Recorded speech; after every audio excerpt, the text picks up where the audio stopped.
Bung Ridho, jadi kalau Pak Jokowi ini kan ada dua statement. Yang pertama dulu kan akan cawe-cawe, ya kan? Tapi pada saat sekarang tadi dalam sidang tahunan MPR mengatakan urusan capres-capres itu gak ikut-ikutan. Saya bukan ketua umum parpol, bukan ketua koalisi parpol, gak akan ngatur-ngatur, gak akan jadi kingmaker. Ya. Yang dipercaya yang mana kalau Pak Ridho? Yang pertama ya. Yang pertama itu yang mana? Yang pertama akan cawe-cawe. Gitu. Akan cawe-cawe, artinya? Cawe-cawe. Dari berbagai macam gestur Pak Jokowi yang sudah dilakukan ya, dengan diturunkan anaknya bertemu tokoh ini dan tokoh itu, capres-capres, itu salah satu bukti indikasi yang kuat lah. Kan capresnya menemuin putranya. Ya, berbagai macam cerita lah kita bisa buat ya gitu. Nah, saya ingin sedikit mengomentari tentang pidato tadi ya. Jadi harusnya dalam pidato kenegaraan ya itu ini akan dilihat tidak hanya seluruh Indonesia, tapi juga luar negeri. Jadi harus mencerminkan juga high politics, politik yang adiluhung, yang adab, ya, yang tinggi. Jangan sampai ada hal yang less formal ataupun sampai cengengesan seperti. Tapi kan ada dua pidato kan, pidato di depan MPR dan pidato soal APBN kan sebetulnya di DPR maupun di sana sebenarnya. Ya, dimanapun itu kan formal semua. Ya. Nah, seharusnya mencerminkan ini adalah pimpinan tertinggi Republik ini, ya, termasuk yang dikatakan. Saya juga sama konsennya, sepertinya tim di belakangnya ini mungkin kurang memahami ya tata naskah dan segala macam yang seharusnya mencerminkan sekali lagi politik adiluhung yang tinggi lah, yang beradab. Gitu. Oke, kalau Partai Umat larinya kemana? Untuk Capres 2024? Di Rakernas kita sudah mendeklarasikan ke Pak Anies Baswedan. Ya. Katanya kan Pak Amin Rais bilang ke Prabowo. Yang mana yang betul? Nah, itu improvisasi juga itu. Pak Amin Rais, Partai Umat, insya Allah bulat utuh kita mendukung Pak Anies Baswedan. Lalu pernyataan Pak Amin Rais? Itu doorstop, kemudian dalam konteks yang mengandai-andai. Jadi kalau ditanya sekarang, ya, pertanyaannya ya kalau ditanya sekarang, bagaimana nanti kalau ini begitu, ya jawab kita, ya insya Allah nanti kita kasih tahu. Oke, jadi masih Pak Amin berbeda, Partai Ridho berbeda gitu? Oh enggak, Pak Amin sama. Partai Umat bulat utuh mendukung Pak Anies Baswedan. Oke, baik. Kalau Garuda kemana? Garuda kan belum ketahuan ini, pendulumnya akan ikut ke blok yang mana dan harus ikut mengusung kan sebenarnya dalam Pilpres 2024? Ya kalau Garuda sampai hari ini kita masih mengutak-atik ya. Mengutak-atik? Mengutak-atik dua pimpinan bangsa yang terbaik ya. Antara siapa dan siapa? Antara Pak Prabowo atau Pak Ganjar. Jadi kami lagi mengutak-atik. Kan nama Partai Garuda lambangnya udah mirip Gerindra kan, ke Gerindra ya? Ya bisa saja. Bisa saja kan? Bisa saja kan. Kan kita belum keputusan. Belum ada putusan. Bisa diatur. Gak bisa diatur. Kalau kita gak bisa diatur. Artinya ya saya mau sampaikan bahwa kita ini karena memang rata-rata bisa dibilang 80%, 90% Partai Garuda itu berisi benar-benar real anak muda. Real anak muda, terus? Jadi kita memang mendiskusikan dengan mereka, nggak harus selalu keputusan itu ada di atas ya.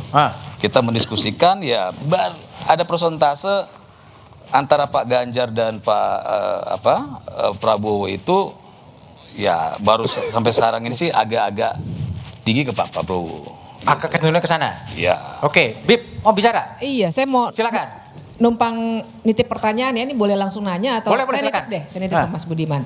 Saya sebenarnya penasaran nih, dari tadi kita ngebahasnya kan sumbernya pidato, tapi sebenarnya para perwakilan partai yang ada di depan ini ketika Mas Budiman tanya secara straightforward ini mau kemana sebenarnya, itu mempertimbangkan gagasan dari para capres atau enggak sih? Atau cuma hitung-hitungan angka, melihat siapa bakal cawapresnya atau gimana tuh sebenarnya? Kayaknya soalnya belum ada yang ngomongin gagasan tuh. Oke, baik.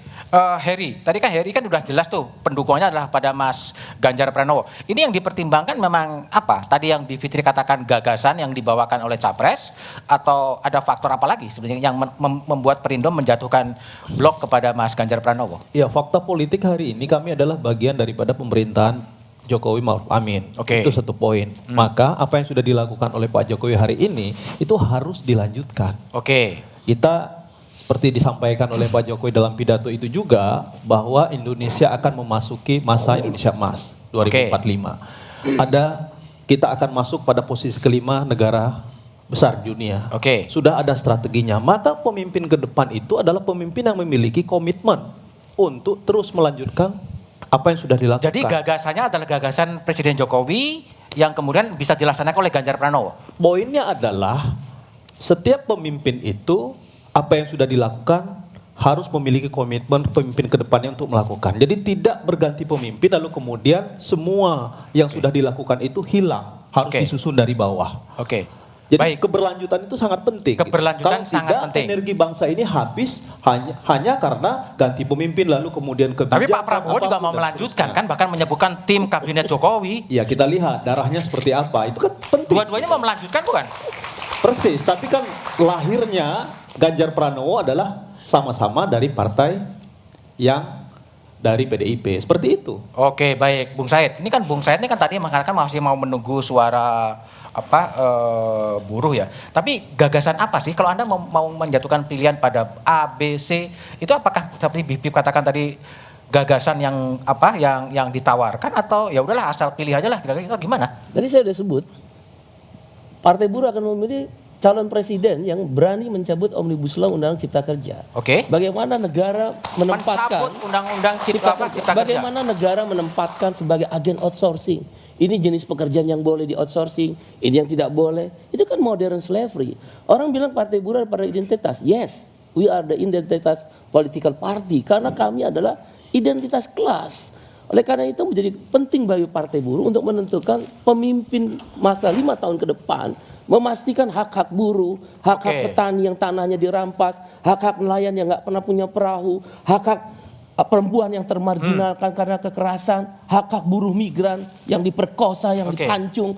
Kami ingin memastikan itu dan terakumulasi di Omnibus Law. Udah ada belum sih?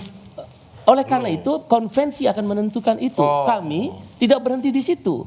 Kami ingin melakukan sebenarnya karena sistem. Apa yang dilakukan oleh Pak Jokowi hal yang wajar nggak? Wajar. Karena sistemnya udah terjadi begitu.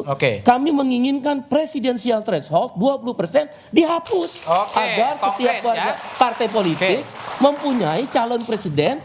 Kalau Partai Buruh berorientasi pada kelas, maka calon presiden kami adalah kelas.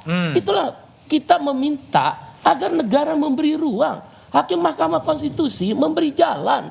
Kalau dia udah jadi peserta pemilu, jelas kami beda kok identitasnya. Kami beda dengan Partai Golkar, kami beda dengan Partai PDIP. Karena apa? Apa yang menjadi orientasinya beda. Gimana kami mau pilih seorang calon presiden kalau dia pro outsourcing?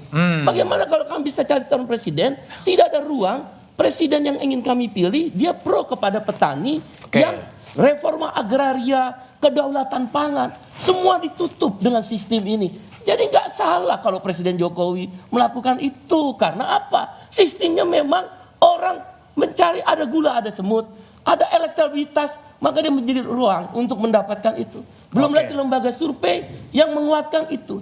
Terus di mana orang-orang kecil ini menempatkan diri dalam ruang yang sudah dibuka menjadi peserta pemilu, mencari pemimpinnya. Baik. Ini konkret ya. Pertama adalah presiden yang mau mencabut Omnibus Law dan kemudian presidensial reforma agraria lebih konkret. Bung April, silakan. Anda mau menanggapi kelihatannya. Ini saya cuma pengen nanya sebenarnya bapak-bapak yang mendukung atau mengusung Pak capresnya, itu capresnya mau nggak sih?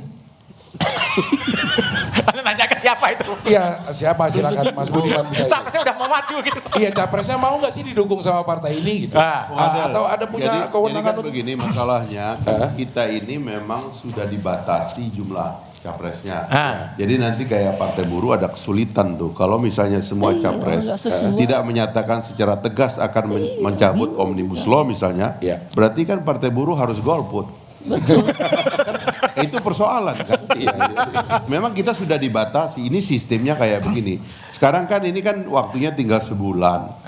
Kan yang ditanya itu kita main dalam koridor yang sudah ada ini. Karena nggak mungkin kita ubah. MK udah nggak nerima perkara lagi dalam situasi seperti ini. Jadi sekarang ini seperti kata Bung Anas tadi, tinggal pengusung atau pendukung gitu. Kita yang belum punya seat di parlemen di Senayan tadi, yang judul pertemuan ini adalah menuju Senayan tadi, kita yang belum punya seat di Senayan, kita akan menjadi pendukung, kira-kira begitu. Nah itu disampaikan nggak ke? Oh harus gitu, harus ada kontrak juga nanti dengan mereka gitu. Pastilah mereka memerlukan dukungan, lebih banyak lebih baik tentunya, karena jumlah orang yang bekerja buat capres itu akan lebih banyak begitu. Oh ya, oke. Baik, terima kasih Pak. Udah puas ya. Oke ya, dari pidato kenegaraan Presiden Jokowi, kita akan beralih ke strategi 8 partai politik yang hadir malam ini untuk bagaimana nih mengutak-atik cara berburu tiket agar bisa mendapatkan kursi di Senayan. Kami kembali usai jeda.